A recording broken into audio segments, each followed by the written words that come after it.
Hello and welcome to episode number 4 of the Scottish History Podcast, continuing on the story today of William Wallace.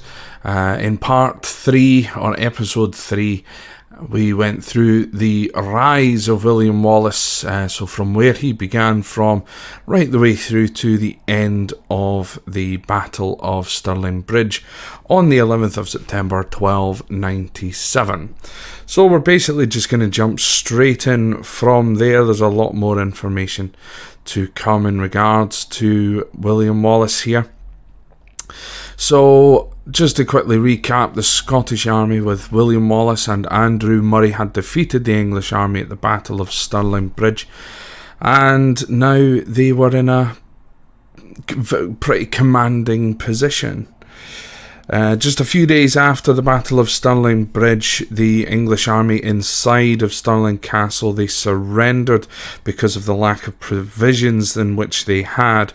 The person who was left in charge of Stirling Castle, with the Earl of Surrey retreating down to Berwick, and of course Hugh Cressingham, the treasurer, being killed and flayed at the battle. The command was left to a Commander Tweng. William Wallace spared Commander Tweng's life because of the bravery on the battlefield that he shown during the Battle of Stirling Bridge. From there, Wallace and Murray went around the central part of Scotland, taking over Edinburgh, Roxburgh, and they took back Berwick away from the English, and they burned down many other towns south of the river. He and Andrew Murray then took control of the Scottish government in the name of the absent King John Balliol. See, Edward I always believed that William Wallace was trying to become the King of Scots, whereas William Wallace was actually trying to restore John Balliol back to the throne. And that's probably because, well, when we mentioned John Balliol before, I mentioned that he was considered to be the empty jacket, the tomb tabard, that he was really just a puppet for Edward, but he'd started to show more leadership qualities, which led to his arrest and subsequent imprisonment in the Tower of London.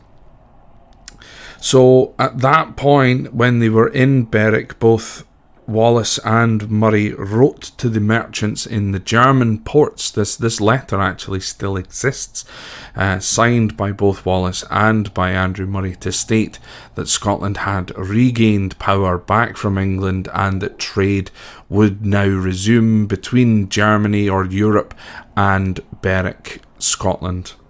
When they signed that document, they signed themselves as the commanders of the army of the Kingdom of Scotland and the community of that realm. But as I mentioned in the previous episode, Andrew Murray was to pass away very shortly after. So it was a few months after the Battle of Stirling Bridge. Andrew Murray, the man who was believed to be the brains behind the military assault of Stirling Bridge, had now died. This then led Wallace to become the leader of the Scottish army for himself. Now, the English armies, they had, and Edward specifically, had built these massive siege machines that were used for bombarding the castles, Warwolf being the big one that Edward I loved to use. William Wallace and the Scots Army did not have these type of things to their disposal, so instead of trying to destroy big buildings when they went towards the borders in Scotland and then down into northern England in the early part of 1298, the best thing that they could possibly do was just to burn down the villages and things like that they possibly could. So they were just basically burning down everything, making sure that there was no churches, there was no homes, there was nothing for anyone to settle back into. So it is believed that when they get down to places like Newcastle, they take over Newcastle and then they head into a place called Durham, and it is there that they ran into some very, very bad weather conditions. And they believed that this was due to the patron saint of Durham, Saint Cuthbert, protecting his people and protecting the people of Durham there. So at that point, the Scots then returned back to Scotland, and Wallace returned as the leader of the Scottish army. It was at that point that William Wallace was awarded with 2 titles. He was given the title of Sir William Wallace, so he was knighted at that point, probably around about late February, early March of 1298, and he was elected as the sole guardian of Scotland. So the guardian of Scotland was the king, everything but the king. He obviously couldn't be the king, he was not of royal blood, so therefore he could not actually physically be called the king. But with King John Balliol imprisoned in the Tower of London, someone had to be in charge of the government, in charge of the people, and in charge of the army, and this was William Wallace, who was elected to be so.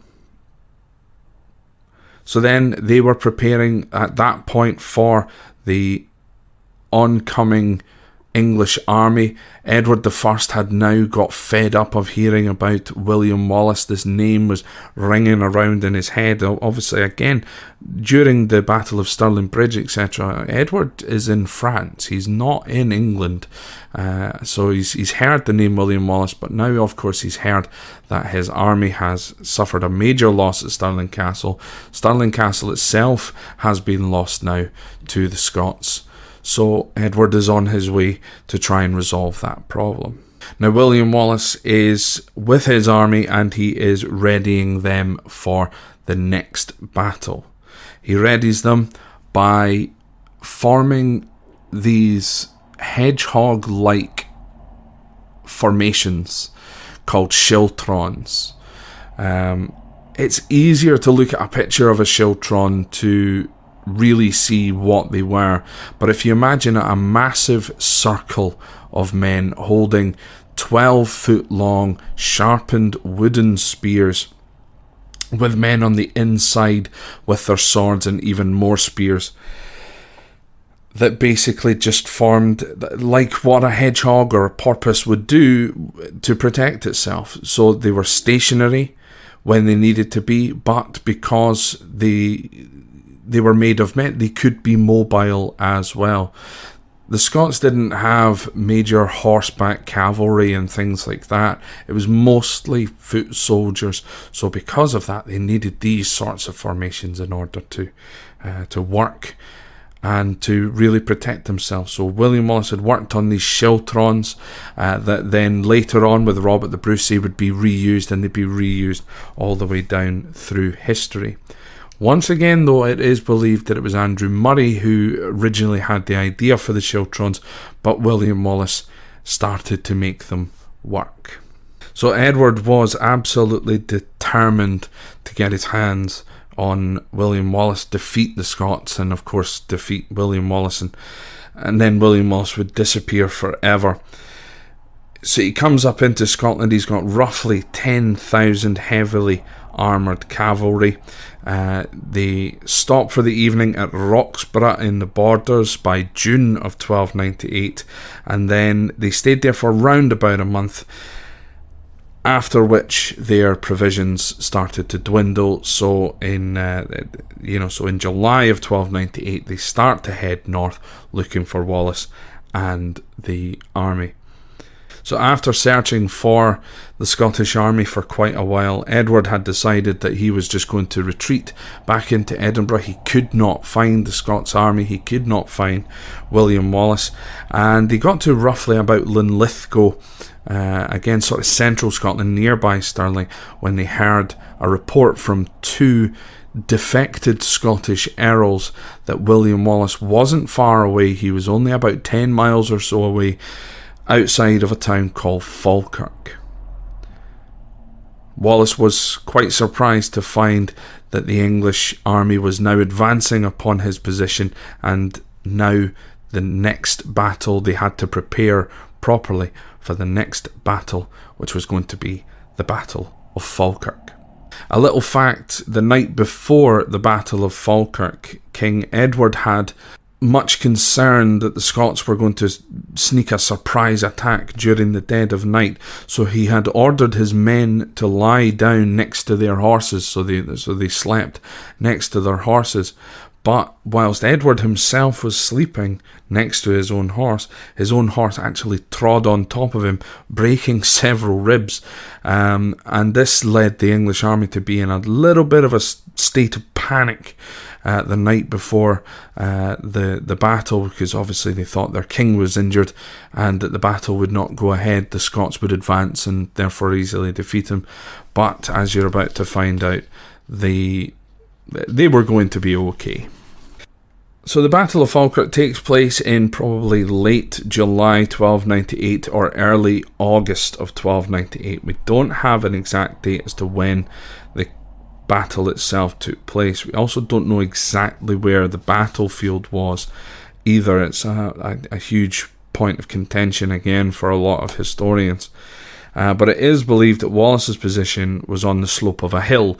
The Scots loved being at the top of a hill, using the momentum coming down into their enemy. That's always, or something which will always pop up throughout Scottish history. Robert the Bruce loved it as well, which helped his victory at the Battle of the Pass of Brander, which we'll get on to.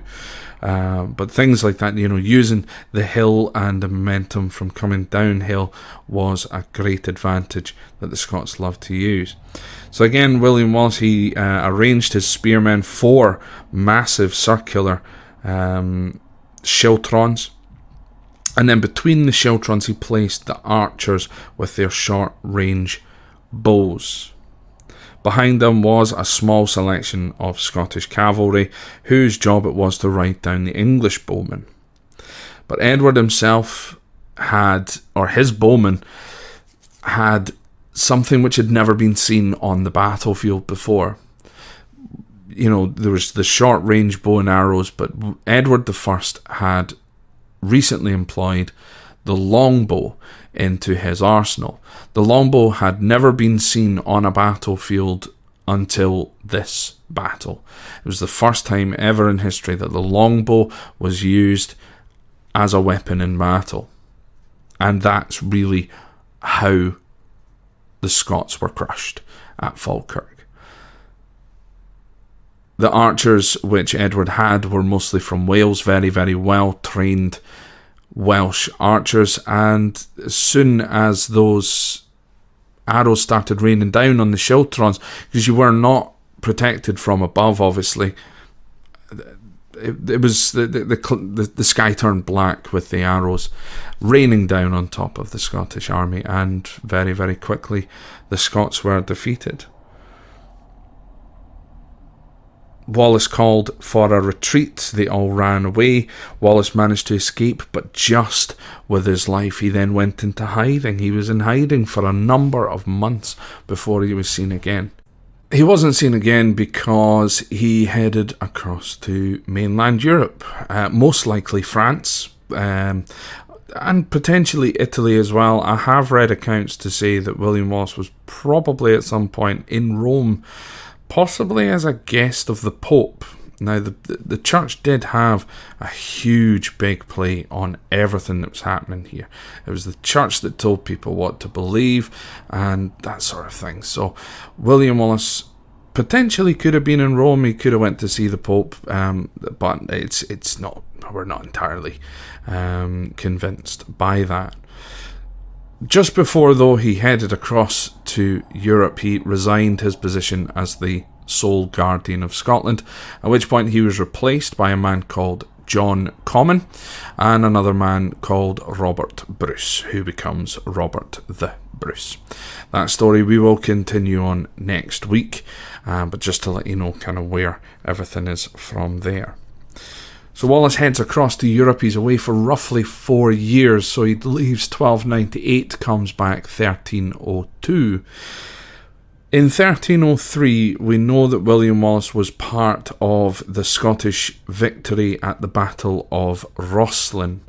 Now, Rosslyn, for those of you that have not seen the film or read the book, The Da Vinci Code, that's Rosslyn Chapel. The battle took place right next door. There's Rosslyn Glen and Rosslyn Castle down there as well. So they had this big major battle there. The Scots, led by John Comyn at the time, with William Wallace just as a simple soldier. He never returned back as a leader or anything like that. He just returned simply as a soldier. 1304, there's not very much spoken of Wallace, probably just training up soldiers. And then 1305 rolls around. On the 5th of August in 1305 is when William Wallace was finally captured by the English army. He'd been sought after for these 7 years or so since the Battle of Falkirk, but he had managed to elude everyone. Now, in the film Braveheart, the scene where William Wallace is betrayed, because he was betrayed by a good friend of his. In the film, he is depicted as being betrayed by Robert the Bruce and Robert the Bruce's father. This is completely and utterly untrue. Robert the Bruce was potentially not even in the country at the time, and potentially had never really met much with Wallace, maybe 2 or 3 times throughout the course of the time that they were both alive at the same time in Scotland. So it is very, very untrue. What I have always said is, why would we consider Robert the Bruce to be one of Scotland's greatest ever kings if he was the man to betray our national hero? It just doesn't make any sense. William Wallace was actually betrayed by a man called John Menteith, who was a Scottish knight who had changed allegiances to be loyal to Edward I. So William Wallace was turned over to the English army at Rob Royston near Glasgow. Rob Royston is a town named after quite a famous man from that particular area, Rob Roy, Robert McGregor, who probably in a later podcast we'll end up talking about him. So Wallace is captured. He's led down to England, which takes roughly 18 days to get there. He was forced to walk the entire way, and I'm sure that if he was to fall at any point, he was probably dragged until he got back up onto his feet. But he was taken all the way down to London, taken to Westminster Hall, where he was put on trial for roughly 138 different charges, the main one of which being treason. Most of the time that Wallace was in Westminster Hall and his charges being read to him, he remained defiant and remained quiet. However, when he was told that he was going to be tried for treason, he spoke up and he says, "How can you try me for treason when England is foreign to me? My allegiance lies with my king, the King of Scots, John Balliol." End quote. However, this trial did not matter. The trial was a mockery. It was to make a mockery of William Wallace. Regardless of what Wallace said or what Wallace did, he was going to be found guilty, and he was going to be executed. During the course of the trial, it was made very clear that William Wallace was not going to be tried as a nobleman, which of course he was. We know that he was Sir William Wallace by this particular point, which means that he should have been tried as a nobleman, but he was not. He was tried as a commoner because the English courts refused to recognise that Wallace had been given a title by another Scottish nobleman. So William Wallace, instead of being executed in a humane way by beheading, just simply beheading, he was sentenced to be hung, drawn and quartered. Now, this particular part of the podcast, I'm going to put out a little warning here that it is going to get a little bit graphic from here on out. Some people like the blood, guts and gore of history. Some people don't. If you don't, skip to the end. But here is how William Wallace was really executed, because once again in the film Braveheart they show that the executioner was willing to give Wallace mercy, and at no point was Wallace ever offered mercy. From Westminster Hall he was taken to the Tower of London. He was probably there for about 30 minutes, all the while being stripped completely naked and attached to a wooden board that was tied to the back of a horse.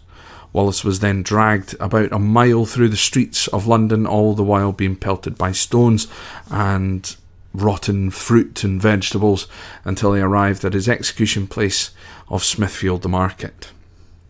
When he arrived there, he was already bleeding. They took him from that board, they tied a noose around his neck, and they hung him until he lost consciousness. Once he'd lost consciousness, he was brought back down to the floor and revived, probably by a very cold bucket of water being poured over his face. He was then put on the stretching rack where he was stretched, and then his testicles and penis were both removed, and then an incision was made in the lower part of his belly to retrieve his bowels. He was disemboweled whilst he was still alive.